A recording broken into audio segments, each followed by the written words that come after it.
अगर मैं आपसे कहूं कि हजारों साल पहले भारत में ऐसी तकनीकें थी जो आज के वैज्ञानिकों को भी चौंका देते हैं, तो क्या आप यकीन करेंगे?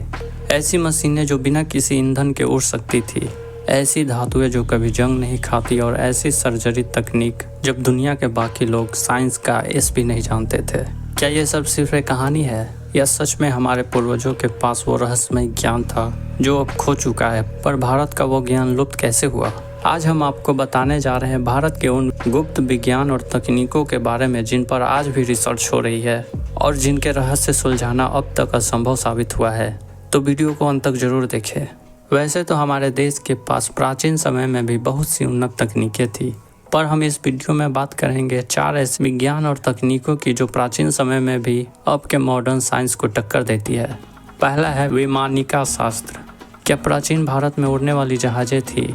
वैमानिका शास्त्र का अस्तित्व की घोषणा सन 1952 में G.R. जोशियर द्वारा की गई। इस पुस्तक में उड़ने वाले विमानों का जिक्र किया गया है। इसमें कहा गया है कि ये विमान बिना किसी आधुनिक ईंधन के उड़ सकते थे। कुछ ग्रंथों में तो यहाँ तक बताया गया है कि इन विमानों में स्टेल्थ टेक्नोलॉजी यानी अदृश्य होने की भी क्षमता थी। लेकिन सवाल उठता है, अगर ये सच था तो वो विमान कहाँ गए? क्या इनका अस्तित्व सिर्फ मिथक है या फिर हमें जानबूझकर इसकी सच्चाई से दूर रखा गया है? दूसरा तकनीक, सुश्रुत संहिता में हजारों साल पुरानी सर्जरी तकनीक का उल्लेख किया गया है जो आज भी उपयोगी साबित हो रहा है। क्या आप जानते हैं कि प्लास्टिक सर्जरी कोई आधुनिक खोज नहीं? लगभग 3000 साल पहले भारत के महान चिकित्सक सुश्रुत ने एक किताब में लिखी थी सुश्रुत संहिता, जिनमें 100 से ज़्यादा सर्जरी तकनीकें थी। इनमें नाक का पुनर्निर्माण सर्जरी, मोतियाबिंद का ऑपरेशन और यहाँ तक कि ब्रेन सर्जरी तक का भी जिक्र मिलता है। आज के डॉक्टर भी मानते हैं कि सुश्रुत की लिखित तकनीकें इतनी उन्नत थी कि उनकी तुलना मॉडर्न मेडिकल साइंस से भी की जा सकती है। तीसरा तकनीक था लोहे को जंग से मुक्त बनाना। दिल्ली का लौह स्तंभ इसका सबसे बड़ा उदाहरण है। दिल्ली में खड़ा लौह स्तंभ पिछले 1600 सालों से जंग नहीं खाया है। वैज्ञानिक आज तक यह समझ नहीं पाए कि उस समय ऐसी धातुएं कैसे बनाई गई थी। आधुनिक विज्ञान में इतनी एडवांस टेक्नोलॉजी होने के बावजूद हम वैसा लौह स्तंभ दोबारा नहीं बना सकते।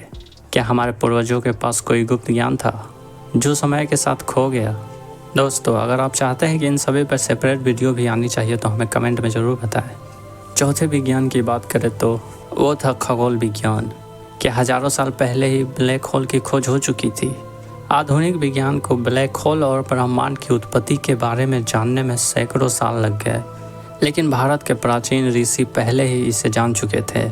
आर्यभट्ट, वाराहमिहिर जैसे विद्वानों ने हजारों साल पहले ही पृथ्वी के गोल आकृति, ग्रहों की गति और ब्रह्मांड की उत्पत्ति के सिद्धांत दे चुके थे।